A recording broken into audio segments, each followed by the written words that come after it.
الحمد لله رب العالمين.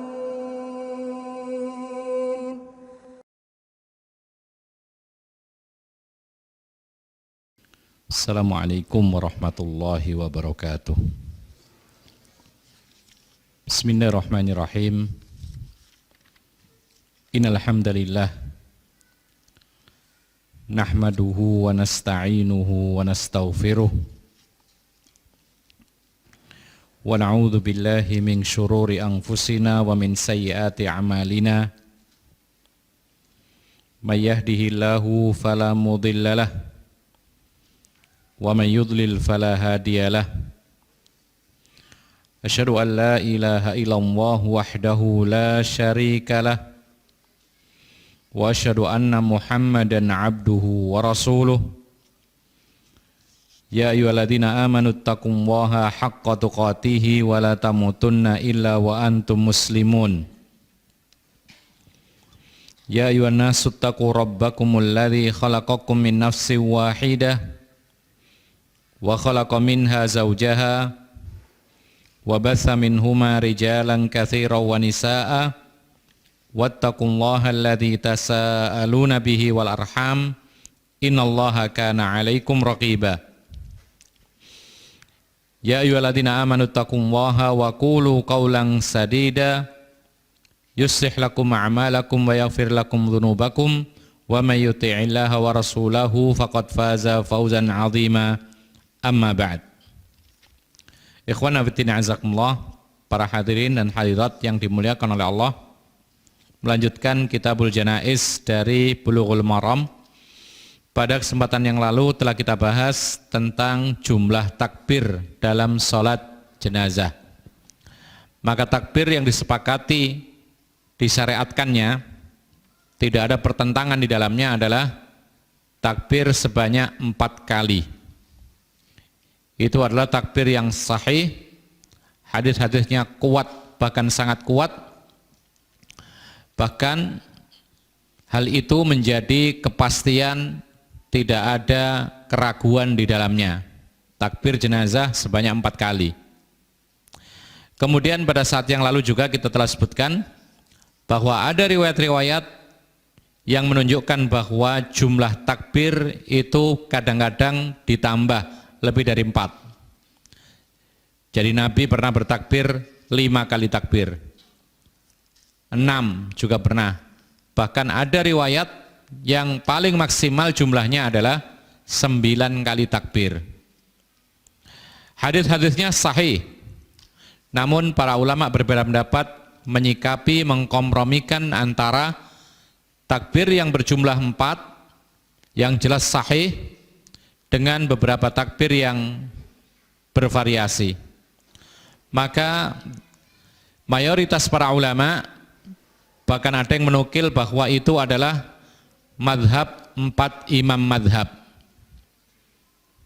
yaitu semua takbir-takbir yang lebih dari 4 itu adalah riwayatnya dianggap syadz, yaitu nyeleneh, menyelisihi riwayat yang lebih sahih sehingga tidak diamalkan. Ini pendapat mayoritas para ulama. Sementara sebagian kecil para ulama mengompromikan bahwa memang yang benar-benar sahih adalah 4 kali takbir. Lalu karena ada riwayat-riwayat yang lain yang bervariasi, ada 5, 6, sampai 9, itu juga sahih, maka tidak bisa ditolak. Maka Rasulullah SAW yang paling sering bertakbir 4 kali takbir, kemudian kadang-kadang bertakbir lebih, maka semuanya boleh dilakukan, hanya saja yang lebih sering diusahakan 4 kali takbir. Hanya saja mereka mengatakan ini perlu juga diperhatikan ketika hendak mengamalkan yang lebih dari 4 kali takbir, maka dilihat apakah ini membawa maslahat atau justru membawa mafsadat atau kerusakan atau fitnah. Apabila ternyata menimbulkan kekacauan, menimbulkan orang salah faham, maka berlaku kaidah darul mafasid muqaddam ala jalbil masalih. Mencegah adanya kerusakan seperti fitnah, kesalahpahaman dan semisal itu lebih diutamakan daripada menjalankan kemaslahatan seperti sunnah ini. Ma'asyiral muslimin rahimakumullah, bahkan ada nukilan, meskipun ini dinyatakan oleh sebagian para ulama perlu ditinjau kembali. Ada nukilan dari Al-Wazir, dari Al-Muwaffaq Ibnu Qudamah. Beliau mengatakan la khilafa annahu la yutaba'u ala ziyadati 'alaiha. Kata Ibnu Qudamah, beliau menyampaikan tidak ada perbedaan pendapat bahwa tidak usah diikuti apabila imam bertakbir lebih dari 4. Ini ada nukilan seperti ini. Artinya di sana ada sebagian para ulama yang betul-betul yakin bahwa tidak boleh lebih dari 4 kali takbir. Ya, maka siapa yang berpegang hanya 4 kali takbir silahkan. Itu madhab mayoritas para ulama dan 4 imam madhab. Tapi kalau kadang-kadang menambahi 5 kali takbir, 6 kali takbir, maka itu pun pernah dilakukan oleh Nabi meskipun tidak sering, tetapi perlu dilihat apakah ini mengantarkan kepada maslahat ataukah malah justru mudarat. Kemudian ma'asyiral muslimina rahimakumullah, berikutnya hadis dari Jabir radhiyallahu anhu, qala, beliau mengatakan, karena Rasulullah sallallahu alaihi wasallam yukabbiru ala janaizina arba'an wa yaqra'u bi Fatihatil kitab fit takbiratil ula, rawahu Syafi'i bi isnadin dhaif. Kata Jabir, Rasulullah senantiasa bertakbir salat jenazah kami sebanyak 4 kali takbir. Dan beliau membaca surat Al-Fatihah pada takbir yang pertama. Maknanya jelas ini. Diriwayatkan oleh Imam Syafi'i, tetapi sanadnya dhaif, lemah. Kenapa lemah? Disebutkan oleh para ulama hadis karena perawinya ada yang bernama Ibnu Aqil, dan beliau ini dinyatakan lemah hafalannya oleh segenap pakar hadis. Namun meskipun demikian para ulama sepakat tentang makna hadis ini karena didukung oleh hadis-hadis yang lain. Sepakat tentang makna hadis ini adalah sahih. Maka dari itu Imam Ibnu Hajar Al-Asqalani menyebutkan hadis ini karena secara makna memang sahih dan sesuai dengan hadis-hadis yang lain, yang menunjukkan 2 hal. Kebiasaan Rasulullah salat jenazah itu takbirnya tidak lebih dari 4 kali. Ini yang pertama. Lalu faedah yang kedua, bahwa takbir pertama yang dibaca adalah surat Al-Fatihah. Oleh karena itu ikhwan fillah azakumullah, maka dari sini kita bisa mengambil ibrah, nanti didukung dengan hadis yang lain, bahwa bacaan pada takbir pertama itu adalah surat Al-Fatihah.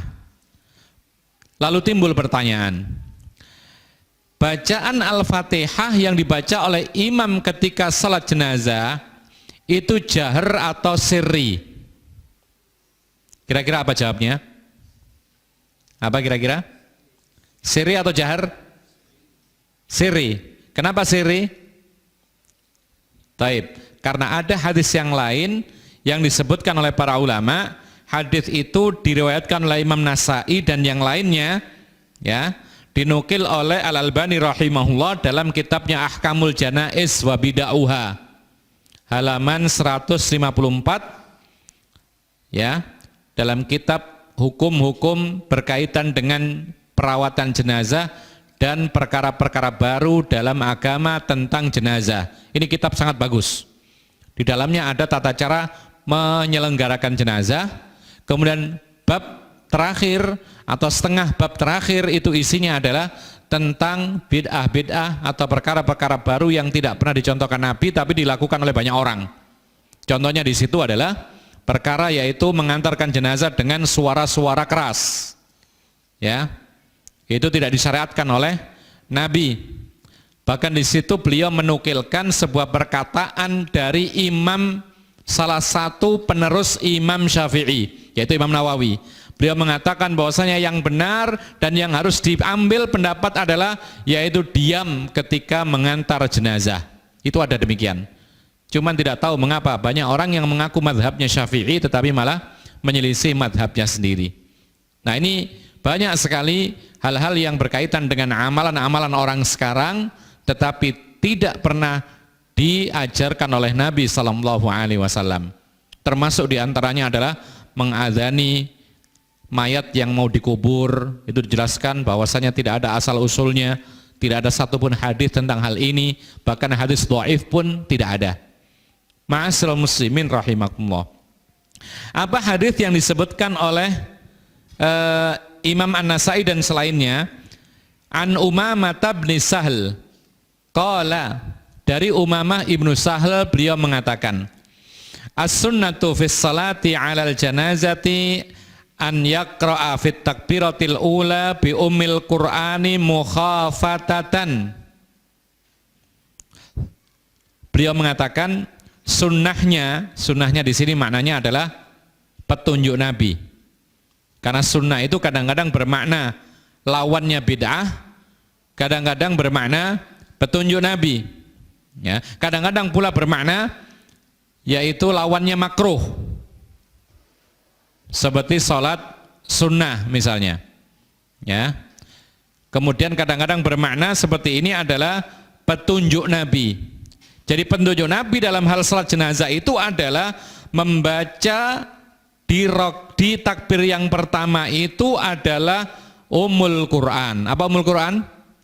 Al-Fatihah. Al-Fatihah itu namanya banyak. Ada Ummul Quran, ya, Fatihatul Kitab, Al-Fatihah, kemudian As-Sab'ul Mathani. Ya, semuanya maknanya adalah surat Al-Fatihah.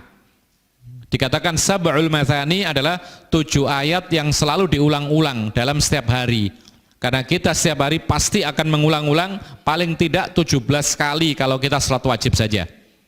Makanya dinamai dengan 7 yang diulang-ulang, 7 ayat yang diulang-ulang. Dinamai Fatihatul Kitab karena Fatihah pembuka. Alkitab Al-Quran, pembuka Al-Quran adalah surat Al-Fatihah. Dinamai Ummul Quran, kenapa? Induknya Al-Quran. Jadi induknya Al-Quran ada pada surat Al-Fatihah. Kemudian sunnah Nabi, petunjuk Nabi dalam sholat jenazah ketika takbir pertama yang dibaca adalah surat Al-Fatihah dalam keadaan lirih. Ini dalilnya. Ya. Jadi bukan jahar.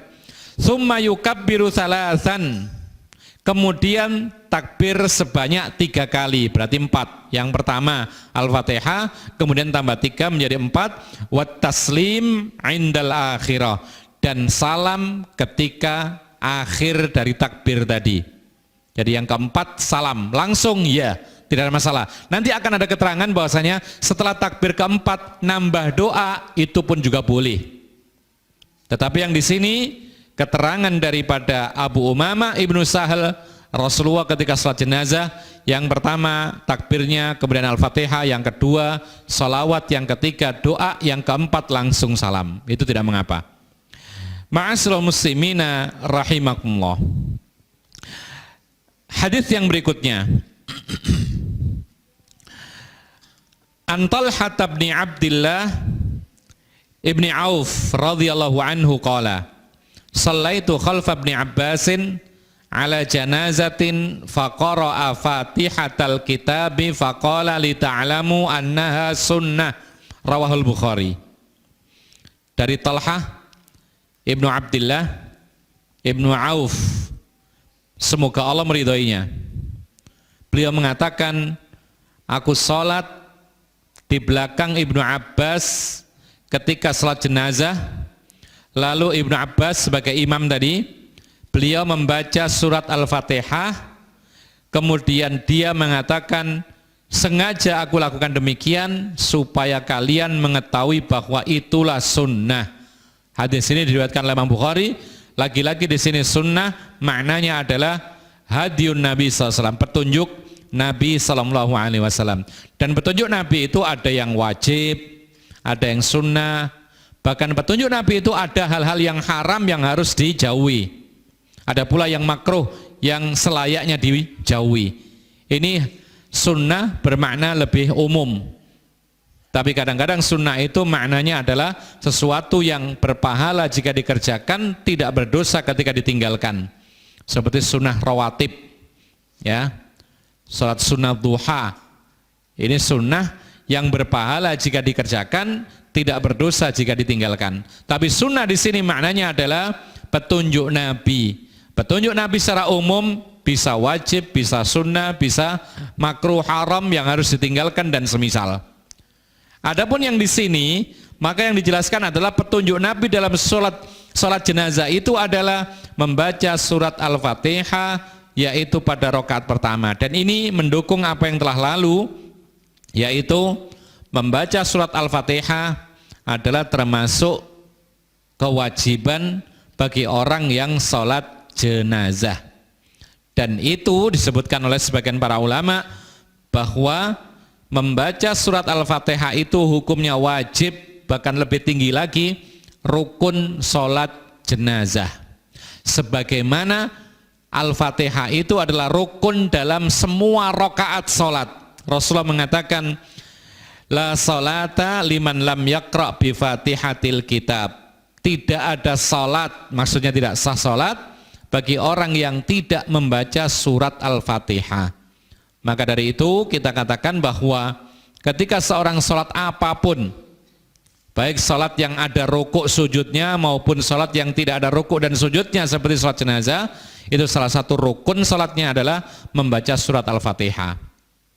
Ma'asyiral muslimin rahimakumullah. Hadis ini riwayat Bukhari sahih. Talhah ibnu Abdillah itu menyebutkan ketika dia sholat di belakang Ibnu Abbas, ya, perhatikan di sini, Talhah ibnu Abdillah sholat menjadi makmumnya Ibnu Abbas. Dan Talhah menjelaskan bagaimana Ibnu Abbas membaca Al-Fatihah. Berarti kedengaran nggak kira-kira? Ya, kedengaran. Berarti jahar atau sirri? Jahar. Bahkan di situ ada kalimat pelengkapnya, Ibnu Abbas setelah ngimami sholat, terdengar suara Al-Fatihahnya, maka Ibnu Abbas mengatakan, li ta'lamu annaha sunnah. Saya lakukan demikian sengaja supaya kalian tahu inilah petunjuk Nabi. Baca apa? Baca surat Al-Fatihah pada rakaat pertama. Oleh karena itu, ikhwan fillah azakumullah, maka ini bertolak belakang dengan apa yang kita sebutkan dari Abi Umamah yang menjelaskan bahwa Nabi ketika sholat jenazah pada takbir pertama membaca surat Al-Fatihah. Bagaimana caranya? Mukhafatatan, yaitu sirri.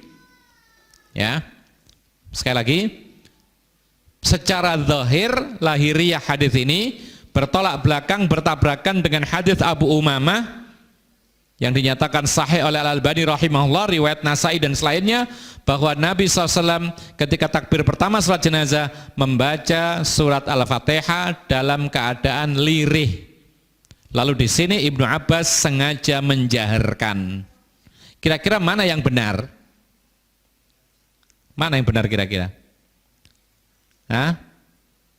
Apakah yang dilakukan oleh Ibnu Abbas yang benar, lalu yang dilakukan oleh Nabi itu keliru? Tidak mungkin. Apakah yang dilakukan oleh Nabi ini benar, lalu Ibnu Abbas buat-buat sendiri, ngarang-ngarang sendiri? Tidak mungkin juga, karena Ibnu Abbas ini punya keutamaan banyak. Di antaranya adalah pernah mendapatkan berkahnya doa Nabi, Allahumma faqihu fiddin wa alimhu ta'wil. Ya Allah, pahamkanlah Ibnu Abbas ini tentang agama Islam dan ajarkanlah kepada dia tafsir. Makanya dia disebut Al-Mufassir minas sahabah, ahli tafsir dari kalangan para sahabat Nabi.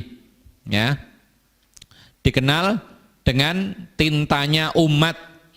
Tinta maksudnya ini, tinta itu gambaran dari ilmu. Jadi kalau dulu orang menggambarkan ilmu itu dengan tinta karena ilmu itu ditulis. Ya, kalau sekarang diketik. Ya, tapi tetap diungkapkan dengan tintanya ilmu. Sampai sekarang juga demikian. Ya.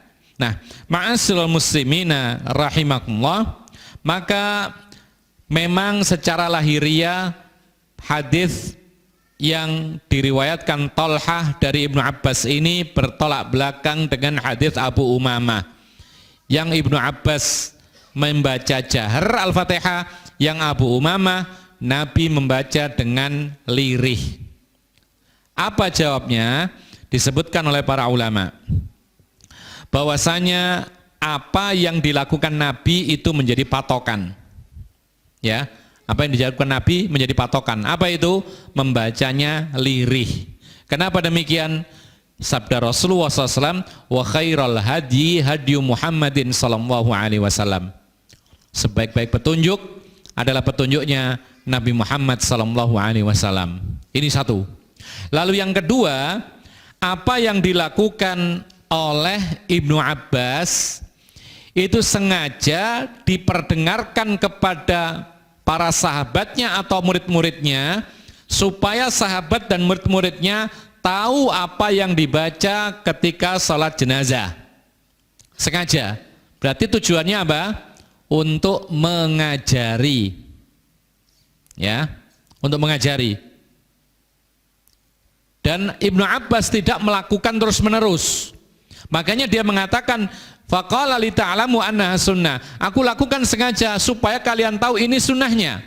Ini petunjuk Nabi.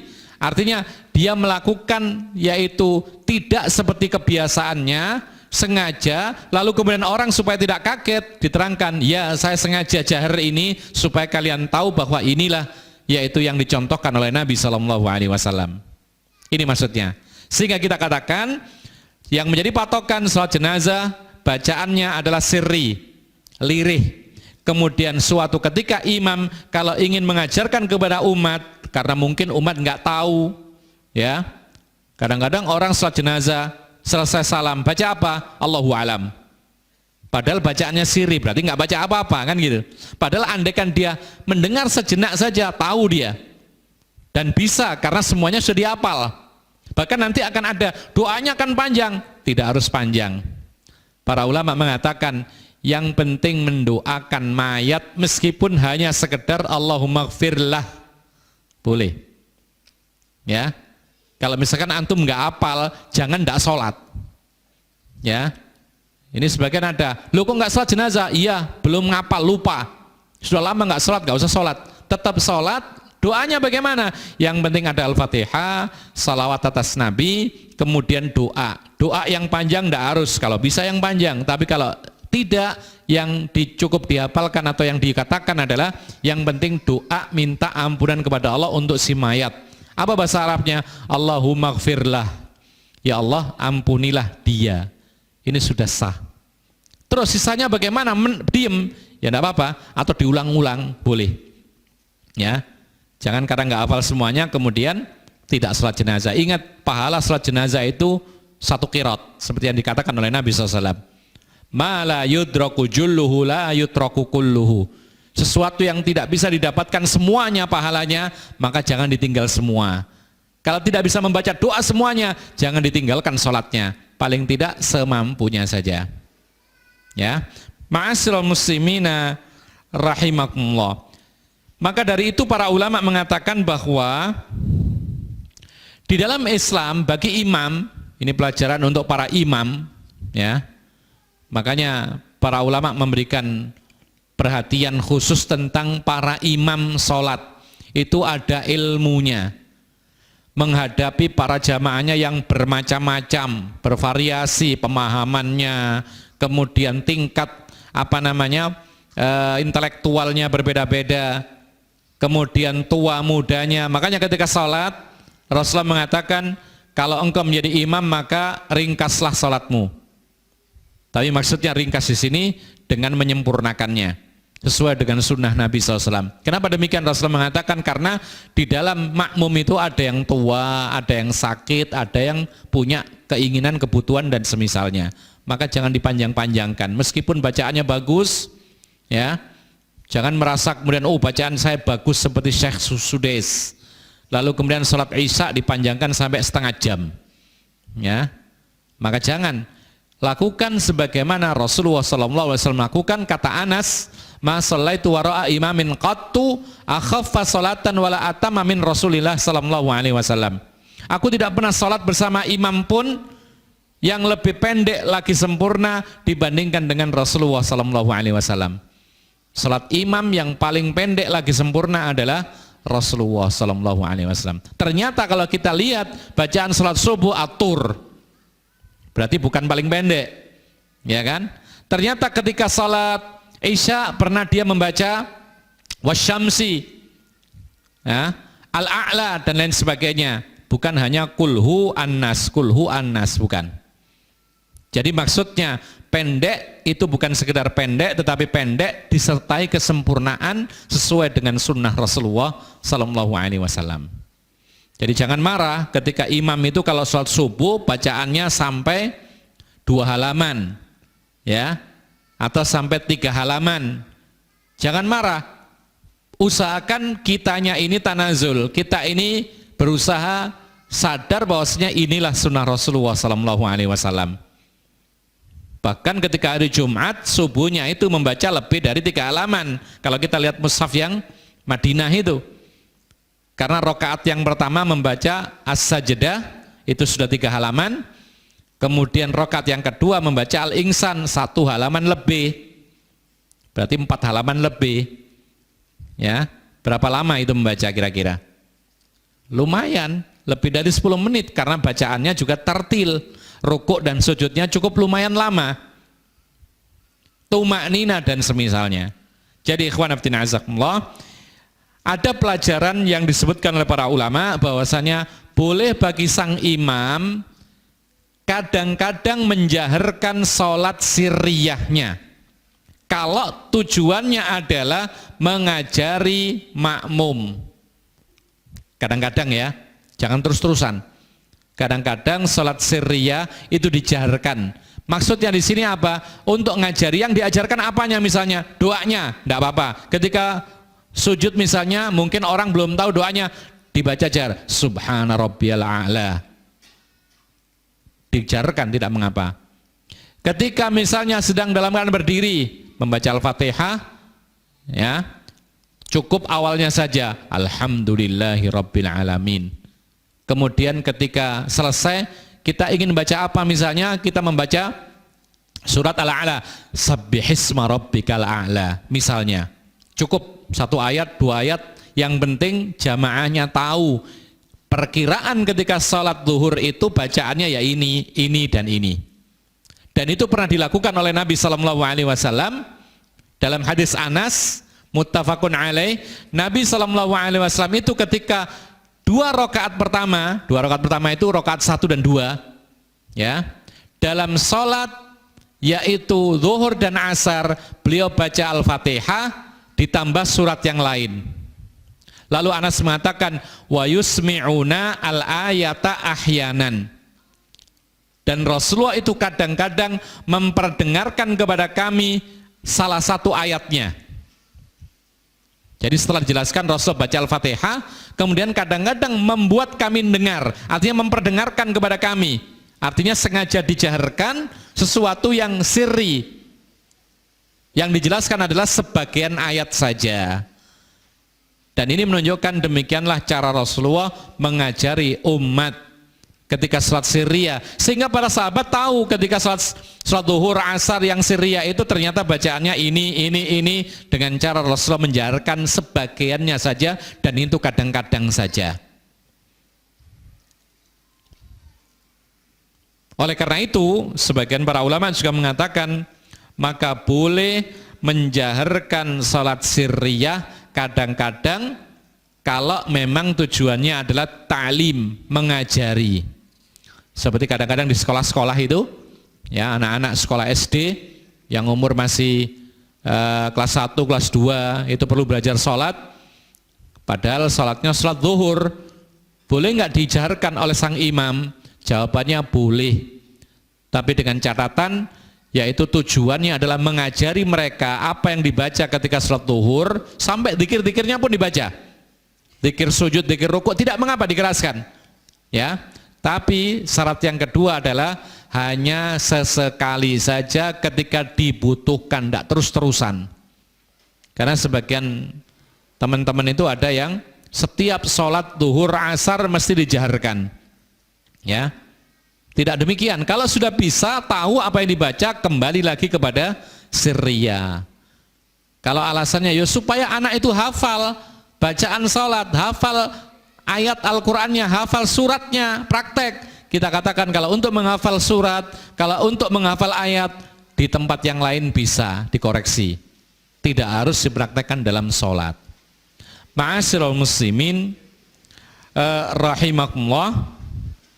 Demikian pula salat duha. Ya, salat duha itu kadang-kadang dilakukan dengan jahar untuk masalah taklim, pengajaran. Dipraktekkan oleh sekolah-sekolah Islam, oleh guru-gurunya. Ini tidak mengapa, tapi syaratnya dua tadi.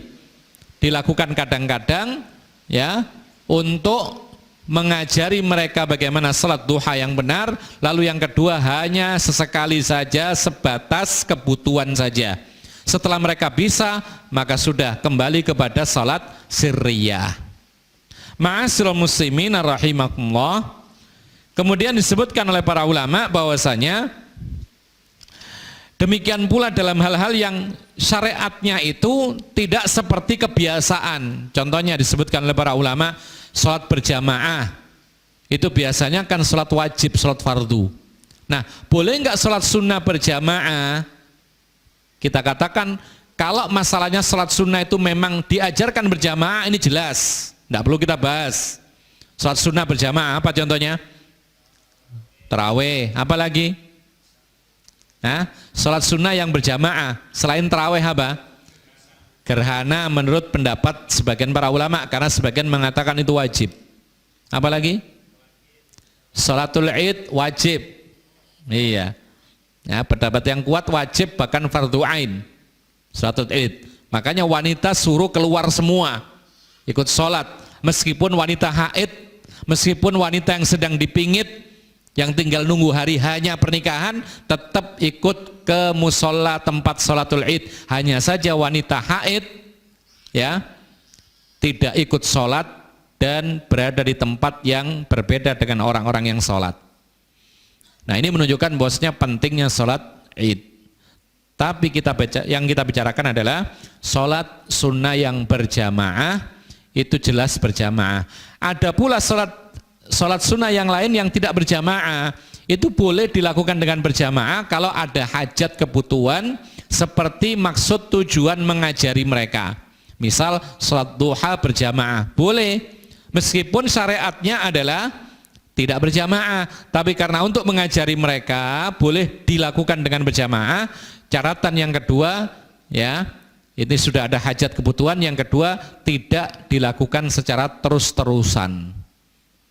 Sebagaimana Rasulullah pernah sholat malam qiyamul lail diikuti oleh Ibnu Abbas menjadi makmum dan Nabi tidak mencegah.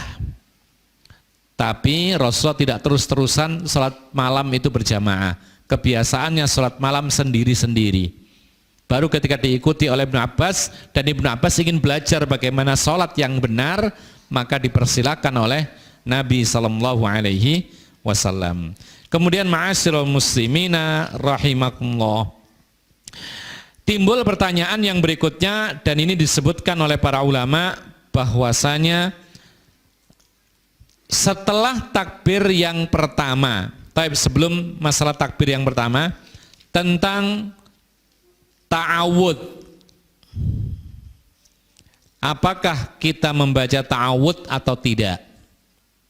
Kalau kita salat jenazah, takbir Allahu Akbar, apakah kita membaca a'udzu billahi minasyaitonir rajim atau tidak? Baca nggak kira-kira? Hah? Ada yang nggak baca? Ketika takbir Allahu Akbar salat jenazah, yang pertama terucap apa kira-kira? Hah? Jawabannya para ulama sepakat bahwa disyariatkan berta'awud. Sepakat. Para ulama mengatakan demikian. Ya, kenapa demikian? Karena kita sebelum membaca Al-Quran disyariatkan untuk berta'awud. Wa idza qara'tal Qur'ana fasta'idz billahi minasyaitonir rajim. Apabila kamu hendak membaca Al-Quran, maka bacalah a'udzu billahi minasyaitonir rajim. Sementara Al-Fatihah itu adalah apa? adalah Quran. Maka disyariatkan sebelum membaca Al-Quran itu adalah membaca ta'awud. A'udzubillahi minasyaitonirrajim. Setelah ta'awud apa? Langsung alhamdulillah atau bismillah? Jawabannya bismillahirrahmanirrahim. Kenapa demikian? Karena bismillahirrahmanirrahim itu pembuka surat Al-Fatihah. Ya. Sebagian memberi alasan karena bismillah itu nomor 1 dari ayat surat Al-Fatihah. Sebagian yang mengatakan bismillahirrahmanirrahim itu adalah pembuka surat pertama. Meskipun tidak masuk nomor 1 ayatnya. Ada persisian, apakah bismillahirrahmanirrahim itu ayat nomor 1 dari surat Al-Fatihah atau tidak termasuk? Ini ada perbedaan. Dalam mazhab Syafi'i dikatakan nomor 1, sehingga harus dibaca wajib. Kalau jahar ya jahar, kalau sirri ya sirri. Tapi pendapat yang kedua mengatakan itu bukan ayat nomor 1, tetapi itu pembuka Al-Quran. Ya, karena surat pertama dalam Al-Quran adalah Al-Fatihah, kemudian dibuka dengan bismillahirrahmanirrahim, bertabaruk dengan nama Allah subhanahu wa ta'ala. Pertanyaan sekarang, apakah perlu dibaca doa iftitah? Ya. Apakah perlu dibaca doa iftitah? Pernah nggak dengar? Ketika salat jenazah ada doa iftitah nggak kira-kira? Jawabannya ada perbedaan pendapat, tetapi pendapat mayoritas dan itu yang lebih kuat, bahwasanya tidak perlu dibaca. Ya, mayoritas para ulama dari kalangan ulama salaf pendahulu maupun ulama belakangan, ya, ulama kontemporer itu mengatakan bahwa tidak disyariatkan membaca iftitah. Ada 2 alasan paling tidak yang disebutkan oleh mereka. Yang pertama, karena tidak ada dalil. Yang pertama, tidak ada dalil. Tidak ada satupun dalil yang menyebutkan bahwa salat jenazah itu dibaca doa iftitah.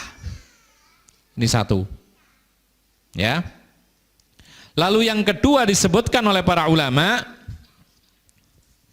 bahwa salat jenazah itu adalah salat yang sangat-sangat disingkat.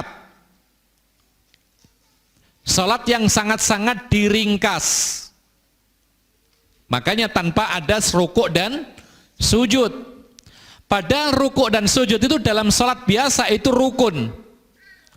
Rukun saja gugur, ya. Kalau dalam salat biasa itu rukun, rukuk, sujud, ini semua rukun. I'tidal, ada tasyahud akhir, itu semuanya rukun. Ketika dalam salat jenazah itu semuanya dipangkas. Yang rukun-rukun dipangkas. Apalagi yang sunnah-sunnah. Karena doa iftitah itu sunnah dalam salat biasa, maka lebih layak dipangkas lagi. Kenapa demikian? Karena Nabi mengatakan asri'u bil janazah. Segerakanlah urusan jenazah. Jadi tidak usah panjang-panjang. Kalau rukuk sujud saja dihilangkan, apalagi iftitah. Jadi tidak usah mikir-mikir doa iftitah apa ya yang saya baca ketika sholat jenazah. Tidak usah. Ya. Oleh karena itu para ulama juga membahas, setelah membahas yaitu tentang iftitah, nanti akan ada bahasan lagi yaitu tentang membaca surat selain Al-Fatihah boleh atau tidak. Insya Allah. Kita adzan dulu. Setelah adzan kita lanjutkan. Silakan.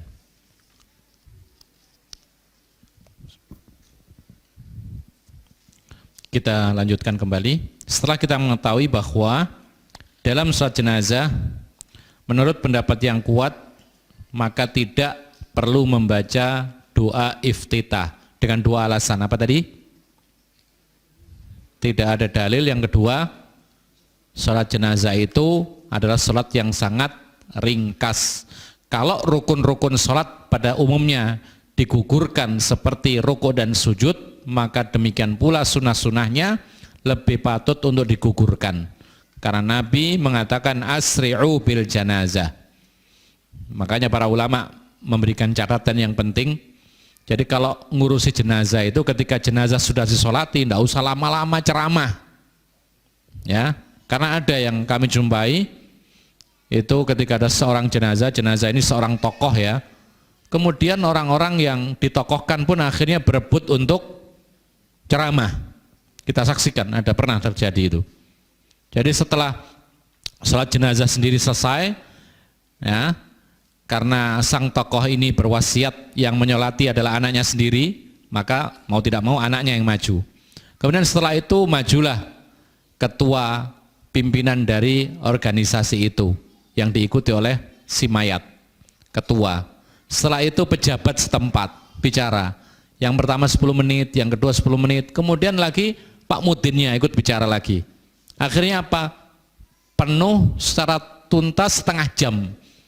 Jadi kita berdiri itu, karena sholat jenazah kan berdiri. Setelah sholat jenazah belum keluar, lalu ceramah gantian. Ini 3 orang, semuanya total 30 menit.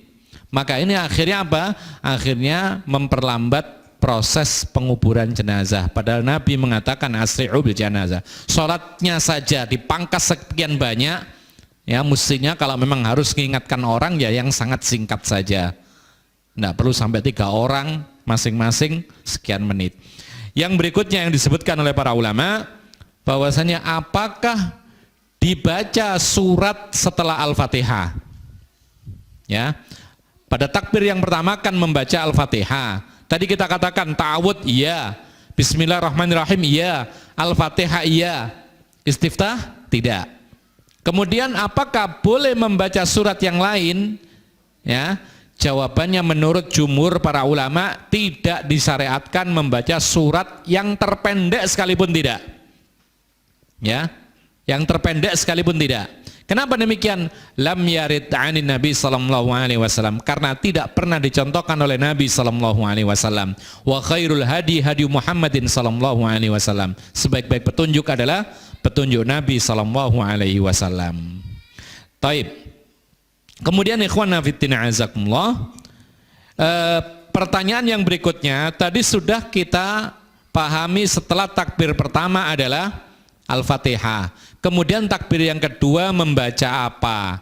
Maka di dalam kitab ini tidak dijelaskan, tetapi dijelaskan dalam hadis yang lain dari Abu Umamah juga. Beliau mengatakan annahu akhbara rajulun min ashabin Nabi sallallahu alaihi wasallam anna sunnata fi salati alal janazati an yukabbiral imam thumma yaqra'u bi fatihatil kitab ba'da takbiratil ula sirran fi nafsihi thumma yusalli ala nabi sallallahu alaihi wasallam. Akhrajahul Hakim wasyafi'i wal hadithu ala syarti syaikhaini. Ya, ini hadis yang sahih. Kata Abu Umamah juga bahwa ada seorang sahabat Nabi yang menceritakan kepada kami bagaimana sholat jenazahnya Rasulullah. Ternyata beliau ketika sholat jenazah itu bertakbir, kemudian pertama membaca Al-Fatihah dengan sirri, lirih pada dirinya.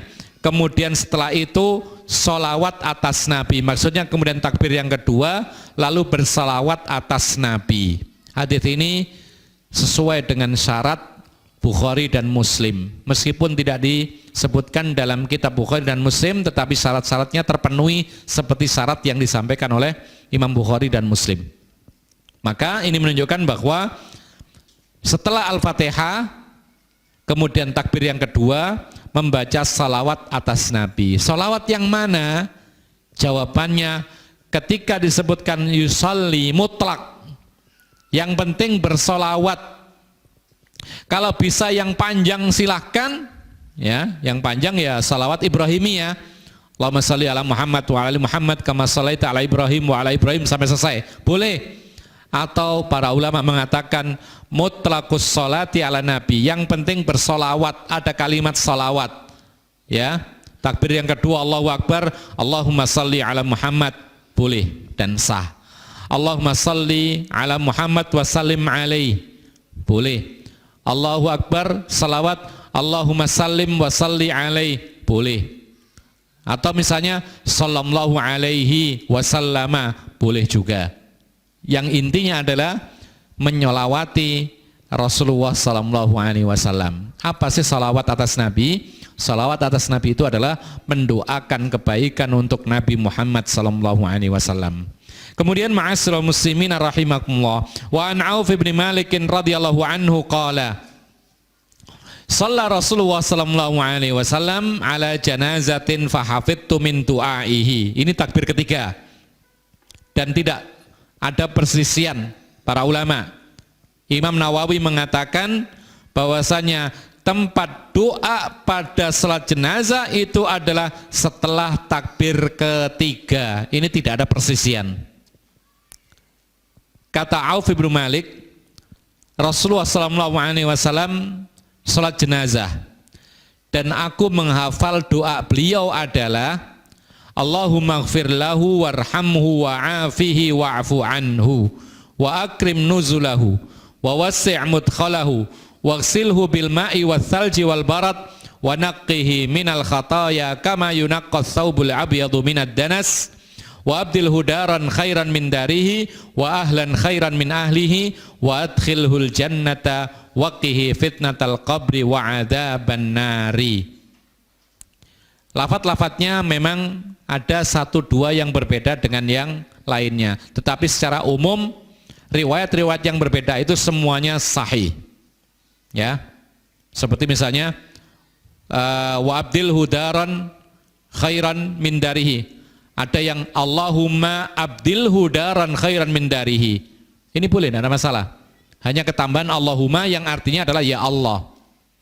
Nah, ma'asyiral muslimin rahimakumullah, maka setelah takbir yang ketiga berdoa seperti doa yang kita sebutkan tadi, riwayat Muslim. Hafal enggak kira-kira? Harus dihafal loh. Suatu ketika kita tidak mengira-ngira kapan harus salat jenazah. Ya kan? Kalau salat istikharah, kita bisa mengira-ngira kapan ada masalah, kita ingin memilih dua mana yang terbaik, kita salat istikharah, ngapal dulu bisa. Ya kan? Tapi kalau doa untuk salat jenazah, besok bisa ada orang mati. Nanti malam bisa ada orang mati. Tiba-tiba kita disuruh salat jenazah, lalu kita belum hafal. Harus kita hafal kalau bisa. Tidak harus beli kitabul maram, ya. Sekarang download saja atau cari di Google doa salat jenazah yang syar'i, yang sesuai dengan sunnah Rasul. Itu ada semua. Itu harus kita hafalkan. Kenapa demikian? Ingat para ulama mengatakan salat jenazah hukumnya, ingat gak? Fardu kifayah. Apa artinya? Kalau tidak ada yang menyolati sementara kita tahu, maka kita berdosa. Ya. Apalagi yang meninggal adalah kerabat kita, kita lebih berhak untuk menyolati jenazah keluarga kita sendiri. Ya. Tetangga meninggal dunia, kita punya hak atau tetangga kita punya hak untuk disolati oleh tetangga-tetangganya. Maka dari itu kita harus menghafalkan nanti, yaitu googling, ya, atau mungkin beli doa-doa yang sesuai dengan sunnah. Itu ada doa salat jenazah, Allahumma ighfir lahu warhamhu wa'afihi wa'fu anhu. Dan alhamdulillah doa ini kami masih ingat diajarkan waktu kami sekolah di SD. Ya. Diajarkan. Antum diajari enggak sekolah SD? Ya. Dan alhamdulillah sampai sekarang itu masih diingat. Karena apa? Karena sering ada jenazah dan sering ikut sholat jenazah. Tapi kalau kita tidak diajari, lalu tidak sering sholat jenazah, ya nggak apal-apal. Ya, sampai ketika kita sedang bawa orang-orang umroh, itu bingung. Ketika sholat jenazah kan tanya, itu sholat apa lagi kok berdiri lagi setelah sholat asar kan gitu. Kita beritahu, oh itu sholat jenazah. Lah terus doanya apa? Doanya ini kita kasih. Kemudian apa? Di buku panduan sudah ada.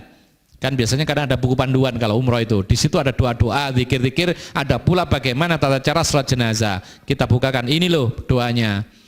Bagaimana ini kemudian sholat, dihafal enggak apal-apal. Padahal setiap hari sholat. Akhirnya apa? Sholat sambil baca buku akhirnya. Ya boleh-boleh saja, sah-sah saja. Cuman kok kurang etis gitu loh. Kalau harus membaca. Ya, apalagi membacanya orang bilang grodal gradul, Sehingga apa? Sehingga imam sudah salam pergi dia masih sholat Allahumma Allahumma begitu, nggak selesai-selesai. Jadi perlu dihafal seperti ini, dan ini kebutuhan kita. Nah, adapun maknanya, maka Allahumma gfir lahu, ya Allah ampunilah dia. Apa sih maghfirah itu? Maghfirah itu tidak seperti yang kita pahami atau kita tidak seperti yang kita terjemahkan. Kalau kita membaca Allahumma gfir lahu, itu artinya adalah ya Allah ampunilah ia. Sebenarnya maghfirah itu tidak hanya ampunan, tapi ada dua hal yang disebutkan oleh para ulama. Maghfirah itu, yakni Allahumma gfir lahu, itu minta maghfirah itu minta dua hal. Apa itu? Yang pertama, minta supaya ditutupi dosa itu dari manusia. Karena maghfirah itu dari kata mighfar, penutup kepala. Maghfirah yaitu minta ditutupi dosanya. Karena dosa itu kalau tersebar aib. Dan orang Islam tidak boleh merasa senang tersebar aibnya. Justru orang Islam itu merasa ingin menutupi aibnya. Nah, orang berdosa ya, lalu meminta kepada Allah maghfirah berarti minta ditutupi aibnya. Bukankah banyak orang yang berdosa lalu tidak ketahuan orang? Maka itu ditutupi oleh Allah Subhanahu wa taala. Lalu yang kedua, minta supaya dihapus catatan dosa sehingga tidak jadi dihukum oleh Allah di akhirat kelak. Ini ampunan. Ya.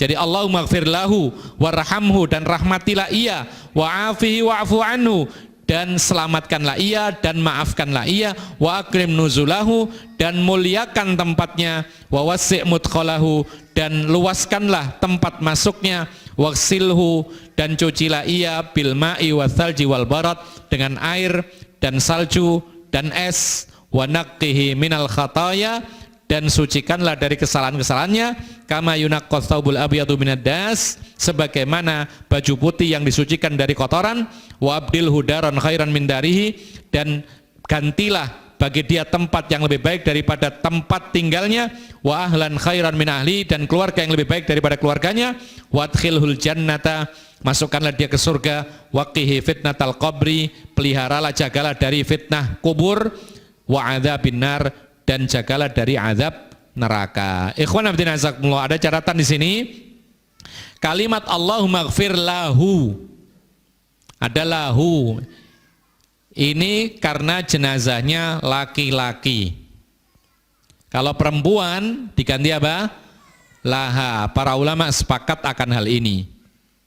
Cuman para ulama mengatakan apabila perempuan sekalipun ya, atau tidak tahu apakah jenazah laki atau perempuan, maka silakan boleh dibaca Allahumma gfir lahu. Kenapa demikian? Karena kembali kepada mayit. Ya, kalimat mayit itu dhamirnya kata gantinya hu. Tidak mengapa. Ya. Jadi dhamirnya hu karena kembali kepada mayit, sementara mayit itu bisa laki bisa perempuan. Tapi kalau kita tahu persis bahwasanya jenazahnya perempuan, maka lebih baik kita katakan Allahumma gfir laha wa'afiha warhamha wa'afiha wa'afu anha wa akrim nuzulaha, dan lain sebagainya. Kalau misalnya jenazahnya banyak, maka menjadi Allahumma gfir lahum. Ya. Kalau jenazahnya dua, apa? Allahumma gfir lahuma. Tapi kalau tidak tahu semuanya atau bingung, boleh Allahumma gfir lahu, kembalinya kepada mayat. Mayat itu bisa banyak, bisa satu, bisa dua, ya, itu tidak ada masalah. Kalau bingung, ya sudah, kalau bingung laki atau perempuan, banyak atau sedikit, ya sudah pakai Allahumma gfir lahu. Hu kembali kepada kalimat mayat. Mayat bisa satu, bisa dua, bisa tiga, bisa laki, bisa perempuan, dan semisalnya. Tapi kalau tahu, maka sesuaikan kata gantinya. Kemudian ma'asyiral muslimin rahimakumullah, ada catatan yang disebutkan oleh para ulama, waqsilhu bil ma'i wal thalji wal barad, cucilah dia dengan air, salju dan es. Ada perkataan yang disebutkan oleh para ulama, mencuci sesuatu itu yang kotor itu, kalau dengan sesuatu yang dingin maka sangat sulit untuk lebih cepat bersihnya. Nah, ini masalah. Tapi kenapa kok di sini minta kepada Allah dicuci dengan air, salju dan es? Sementara kalau kita lihat para pemilik laundry itu kalau mencuci pakai air panas lebih cepat bersih, katanya begitu. Ya. Kemudian di sini mencuci dengan air dingin, es, salju dan semisal. Apakah tidak tambah lama bersihnya? Dijawab oleh para ulama, dan perkataan ini terkenal dari Syekhul Islam Ibnu Taimiyah. Beliau mengatakan bahwasanya kenapa di sini kita minta mencuci dengan air, salju dan es? Karena dosa-dosa itu panas. Maka sesuatu itu dilawan dengan lawannya, diobati dengan lawannya. Dosa itu panas, maka dihapus dengan apa? Dengan sesuatu yang dingin, dengan salju, dengan es dan semisal. Ini bukan masalah dunia ternyata ini. Ini masalah dosa yang panas, maka dicuci dengan air yang dingin. Itu yang dikatakan oleh para ulama seperti Syekhul Islam Ibnu Taimiyah. Dan memang benar, sesuatu yang memiliki sifat A atau sifat yang berlebihan, maka diobati, dinetralkan dengan lawannya. Makanya para ulama mengatakan seperti Ibnu Qayyim mengatakan dalam kitabnya kitabnya yang berjudul Zadul Ma'ad, beliau memiliki perhatian tentang masalah menjaga kesehatan, lalu menisbatkan kepada Nabi Muhammad SAW.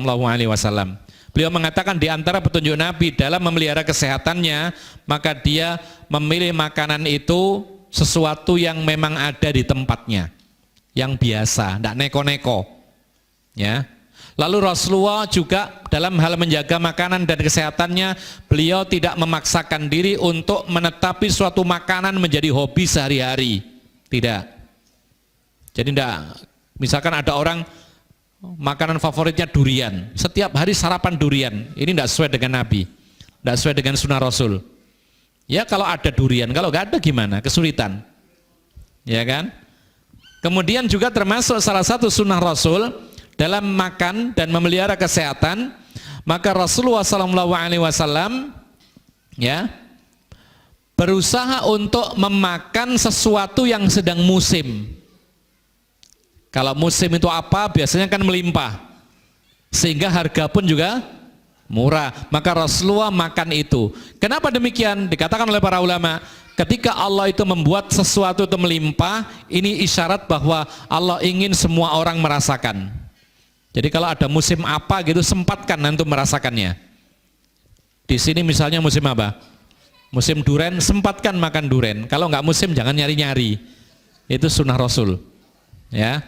Kemudian diantaranya lagi Rasulullah SAW kalau makan sesuatu yang panas maka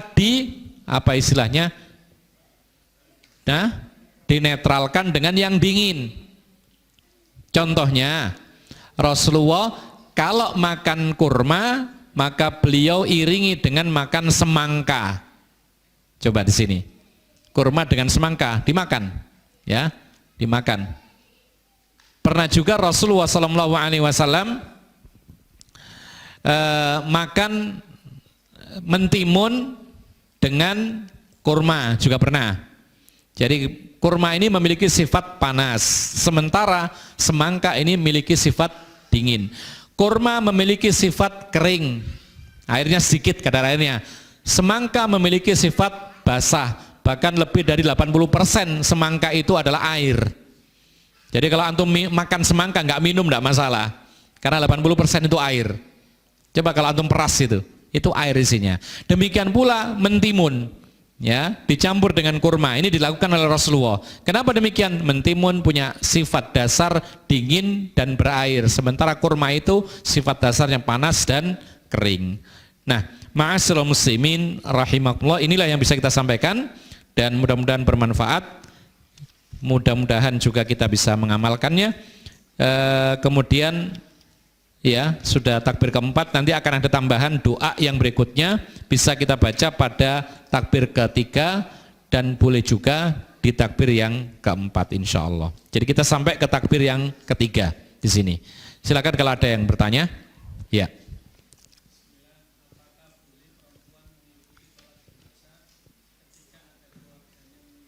Ya. Pertanyaan yang bagus dan ini jarang terbahas. Jarang terbahas. Tapi ada sebabnya kenapa jarang terbahas. Taib. Apakah boleh wanita itu ikut sholat jenazah, terutama jenazah ini termasuk kerabatnya? Kalau pertanyaannya boleh dan tidak, jawabannya boleh dengan syarat. Boleh dengan syarat. Cuman yang dianjurkan sholat jenazah itu kaum laki-laki dan ini tugasnya kaum laki-laki.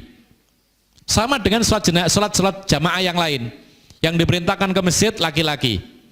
Ya, kenapa demikian? Ada sebuah isyarat Rasulullah mengatakan, "Ma min muslimin yamut fayaqumu ala janazatihi arba'una rajulan la yusyrikuna billahi syai'an illa syafa'ahumullahu fi." Kalau ada seorang muslim meninggal dunia, lalu yang menyolatinya 40 kaum laki-laki dari orang-orang yang tidak menyekutukan Allah, maka mereka semua diizinkan oleh Allah memberikan syafaat kepada si mayat. Ada kalimat arba'una rajulan, 40 kaum laki-laki. Maka dari situ kita sebutkan bahwasanya sholat jenazah tugasnya kaum laki-laki. Yang dibebani kewajibannya adalah kaum laki-laki karena Rasulullah menyebutkan arba'una rajulan. Namun sekarang seandainya perempuan pingin sholat jenazah, boleh atau tidak? Jawabannya boleh, tapi dengan syarat. Sebagaimana syarat sholat berjamaah di masjid yang lainnya. 1. Menutup aurat. Ya. 2. Tidak bercampur baur dengan laki-laki. Biasanya sholat jenazah banyak orangnya.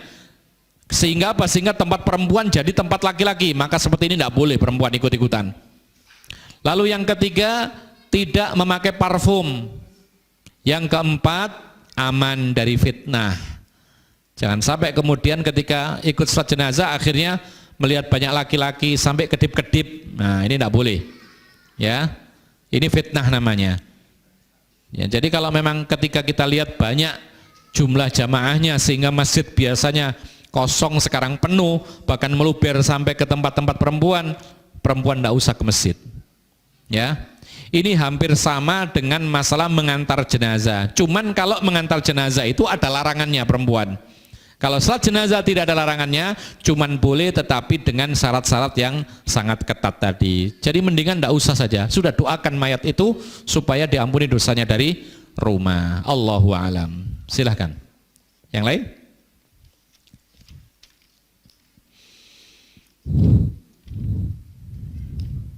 Ya. Untuk apa? Praktek akad nikah. Harus praktek gitu. Diharuskan praktek. Apakah diharuskan? Ya, masalahnya adalah bagaimana prakteknya. Praktek ala apa gitu? Ala yang biasa terjadi atau bagaimana? Nanti dihadirkan calon laki dengan perempuan disandarkan begitu. Ya tidak boleh seperti ini. Kalau memang betul-betul praktek, ya praktek yang biasa saja. Ada pura-pura wali, kemudian ada calon laki-lakinya, sudah di situ diakadkan. Perempuannya tidak harus hadir kan gitu, ya kan? Tidak harus dipertemukan di tempat tersendiri, tidak boleh dicampur baurkan. Maka ini boleh-boleh saja. Tapi kalau praktek yang berjalan di sekolah-sekolah seperti umumnya di masyarakat, dihadirkan perempuan bahkan naudzubillah ya, saling bersentuhan, salaman, ya kan akhirnya salaman itu. Bahkan si laki-laki salaman dengan perempuan, perempuan mencium tangannya kawannya, pura-pura menjadi suaminya yang dinikahkan. Ini malah menjadi haram hukumnya. Jadi kita katakan tidak perlu ya praktek betulan semacam ini. Adapun masalah 3 perkara yang main-mainnya itu dianggap serius, ya, di antaranya adalah pernikahan. Maka kalau nikah main-main maka menjadi nikah betulan. Ini kalau terpenuhi syaratnya. Artinya walinya betul-betul walinya mengucapkan ijab qabul, diterima oleh sang laki-laki, maka menjadi suami istri betulan. Ini kalau terpenuhi syaratnya. Tapi kalau yang di sekolah-sekolah itu kan bukan walinya, temannya dan semisalnya, maka ini tidak sah pernikahannya. Allahu a'lam. Ya, kalau film-film itu kalau yang mengakadkan ternyata betul-betul walinya, maka itu jadi betulan. Ya. Allahu a'lam. Silakan.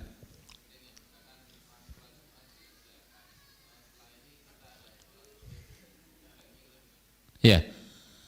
Ada ikut atau tidak? Ada pertanyaan, ketika salat Jumat diumumkan setelah salat Jumat ada salat ghaib, kita ikut atau tidak? Ya. Jawabnya berkaitan dengan hukum salat ghaib itu apa? Kemudian siapa yang meninggal dunia? Gitu loh. Ya. Contohnya siapa yang meninggal dunia? Pernah? Oh, teman. Taib. Ada teman yang meninggal dunia, kemudian pas salat Jumat diumumkan setelah salat Jumat ada salat ghaib. Sikap kita ikut atau tidak? Kita sudah membahas tentang salat ghaib, ada beberapa pendapat. Sebagian para ulama mengatakan disyariatkan salat ghaib setiap tokoh Islam yang berjasa untuk Islam meninggal dunia di tempat yang jauh. Ya, seperti para ulama dan semisalnya. Kita dulu pernah menyebutkan di Saudi Arabia termasuk mengambil pendapat ini. Sehingga ketika Syekh bin Baz meninggal, hampir semua masjid mengadakan salat ghaib. Syekh Utsaimin meninggal dunia, hampir semua masjid melakukan salat ghaib. Ya. Lalu pendapat yang kuat adalah tidak ada salat ghaib kecuali ketika ada seorang yang muslim meninggal dunia lalu dikuburkan dan dia belum disolati. Sebagaimana kondisi Raja Najasyi meninggal dunia di daerah semuanya masyarakatnya adalah kafir, Nasrani, kemudian diurusi oleh mereka sehingga tidak disolati, maka Allah memberikan wahyu kepada Rasulullah memberitahu bahwa Raja Najasyi meninggal dunia sehingga Rasulullah melakukan salat ghaib. Maka ini pendapat yang kuat, salat ghaib itu disyariatkan ketika ada seorang muslim meninggal dunia dan dia belum disolati oleh siapapun. Ini yang lebih kuat. Nah sekarang masalahnya bagaimana dengan tadi kondisinya sholat Jumat, kemudian kita diumumkan untuk sholat jenazah. Kita katakan bahwasanya hukum asalnya sudah tidak wajib tadi. Apalagi dia tidak ada kaitannya dengan tokoh yang berjasa untuk Islam.